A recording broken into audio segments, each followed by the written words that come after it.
And then the child spoke. Her infant child in her arms spoke. And this is one of the mu'jizat, one of the miracles about a child speaking as an infant. And the child said, "O mother, be patient, for you are following the truth." And she as well, with her child, went into the fire. In the Quran, Allah subhanahu wa ta'ala tells us in Surah Al-Buruj about the people of the ditch. This was a group of believers, and so they are all unnamed in a way. A group of believers who were killed for holding on to their faith, for believing in Allah subhanahu wa ta'ala.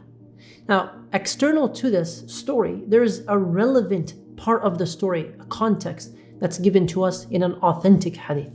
And rather than just being about all the people, we have the specific individual that was the catalyst for this story, the young boy, and then we have the people of the ditch mentioned at the very end of the story. And it is a long report, but let's go through it very briefly. The Prophet ﷺ tells us about a group of people who used to exist before, meaning before the Muslims at the time who were listening to this. And there was a king who had a court sorcerer. And the sorcerer grew old, and he said to the king, "I've grown very old, so send to me a young boy so that I can teach him what I know," basically the magic. So the king sent a boy to him so that he might train him in magic.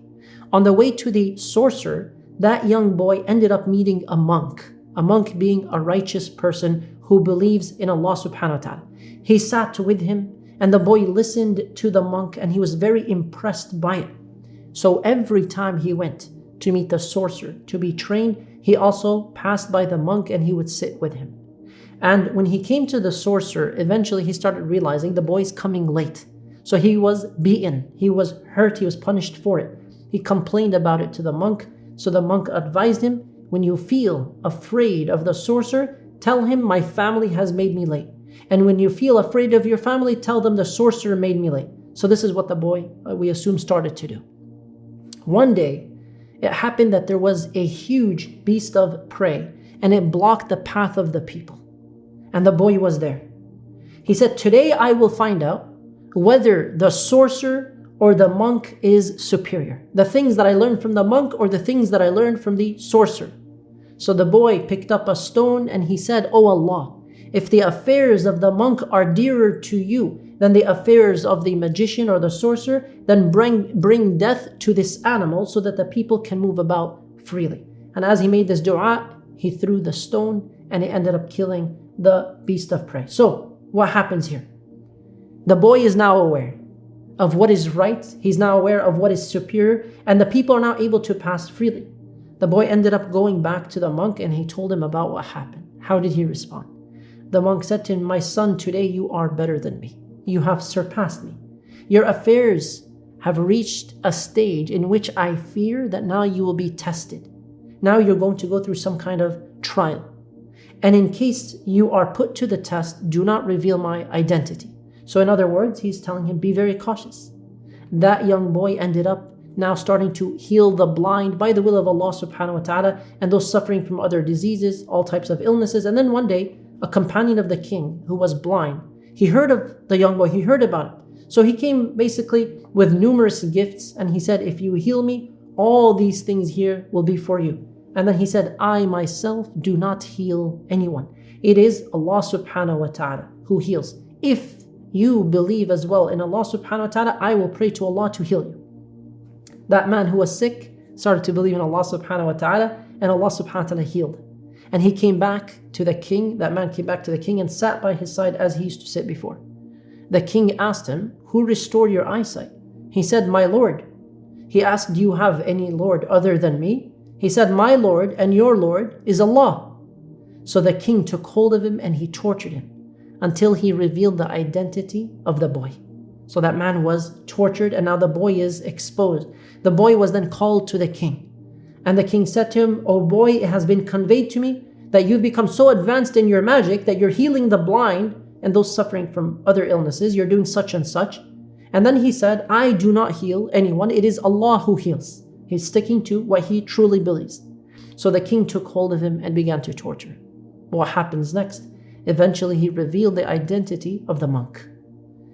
And then the monk was summoned, and it was said to him, "Turn back from your religion." And he refused to do so. So a saw was brought and the king placed it in the middle of his head and he ended up basically killing him.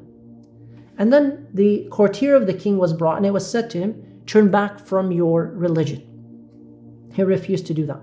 So the saw was placed in the middle of his head and again he was killed. To summarize, the boy was brought and he was told, turn back from your religion. He refused to do that. So the king gave him to a group of his soldiers and he said, take him to the mountain. Take him up such and such mountain. And basically when you get to the highest part of the mountain, tell him to renounce his faith. If he still refuses, then throw him down the mountain. Basically kill him. He's trying to scare the boy to leave his religion. They took him and they made him climb the mountain with them. And when they get to the top, he said, oh Allah, save me from them however you will, in any way that you want. The mountain began to shake and slowly and surely they started to fall. The soldiers started to fall. And then the boy came walking back down to the king. The king said to him, what happened to your companions? Meaning my soldiers. What happened to the companions? He said, Allah has saved me from them. Again, he handed him to a group of people, another group of soldiers. Take him in a small boat. Take him far out. When you reach the middle of the ocean, tell him to renounce his faith.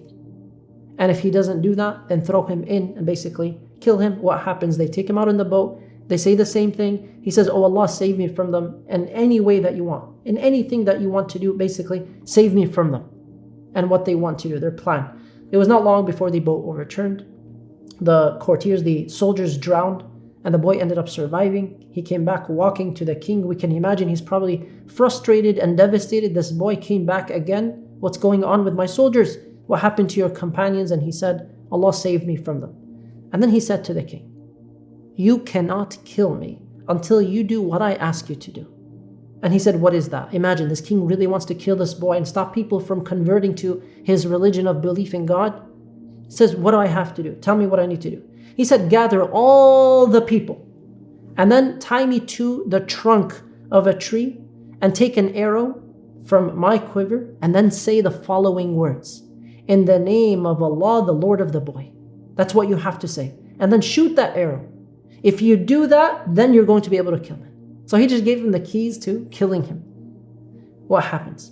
So the king calls all the people. He basically brings them, he ties the boy to the tree and he gets the arrow and he does all that the boy told him to do. And he says, in the name of Allah, Lord of the boy. And then he shot it and it hit the boy and it killed him. What happens? The people said, we believe in the Lord of the boy. We believe in the Lord of this boy. We believe in the Lord of this boy. And so some people came to the king, some of his close, maybe soldiers. They said to him, do you realize what just happened? Do you realize what you just did? All the people now believe in the Lord of that boy. So the king commanded for ditches to be dug at all the entry points of the road. And when the ditches were dug, they lit fires in them, massive, massive fires. And it was announced to the people, anyone who does not renounce their faith, the faith that this boy called you towards, will be thrown in the fire, will be killed as well. That's your ultimatum. You either leave the faith or you're going to die. And one by one, they stuck to their faith. They were killed, pushed into or jumped into the ditch. These are ashab, these are the people of the ditch that are mentioned in Surah Al-Buruj. What happens next? A woman stops. She hesitates. And this is one of the most fascinating parts of the story and the finale here. She hesitates to jump in. And then the child spoke. Her infant child in her arms spoke. And this is one of the mu'jizat, one of the miracles about a child speaking as an infant. And the child said, "O mother, be patient, for you are following the truth." And she as well, with her child, went into the fire. Now, in Surah Al-Buruj, we know about Ashab al-Ukhdud. We know about the people of the ditch. We know that they held on to their faith and that they are considered shuhada, they're martyrs. We learn from the boy holding on to one's faith. We learn from the boy pursuing what is true, seeking knowledge, seeking knowledge, seeking knowledge. Even if you're young, you may one day excel and exceed your own teachers. But there's a mission here of pursuing what is true. We know how resilient he was and how resilient his followers were, or rather the followers who also accepted the same religion, believing Allah subhanahu wa ta'ala, held on to their faith until they died. In the very same surah, we hear about two other types of people, the people of Fir'aun and Thamud as well. And some of them, for example, who were saved, some of them were killed like Ashab al-Ukhdud, and some were given dominion on earth for an extended duration. Ultimately, whatever the circumstances are, hold on to your faith. Leave the results to Allah subhanahu wa ta'ala And may Allah subhanahu wa ta'ala keep us firm in a time of difficulty, in a time of confusion, in a time of temptation. May Allah subhanahu wa ta'ala grant us resilience to hold on to our faith until our very last breath. Allahumma ameen.